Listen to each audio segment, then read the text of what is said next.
We talk about the big squeezes and, we moved from a period of abundance in towards a period of strategic scarcity. And food scarcity is going to be one of the big challenges facing humanity over the next decade or so. So, Africa positioning itself to almost feed the world. I remember growing up in the 80s and it was all about how do we feed Africa? And that could turn right on its head and Africa could start feeding the world. I think it's a really great sort of story. I like the thinking, I like the sentiment and the mindset shift here that's happening. Because, a few months ago, we saw Donald Trump cutting aid to Africa.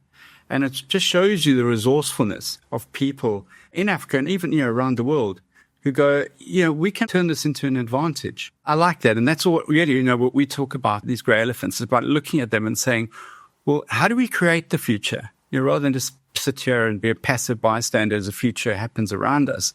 Let's think about how we can use these forces to really create a positive future, because the future doesn't just happen. People create the future. Absolutely. And there's so many stories across Africa of young innovators doing remarkable things. There's this wonderful story of a guy who built his own windmill from scratch, using information he found on YouTube and not only supplied water for the farm that he had created, but linked up a generator and supplied electricity to his local village.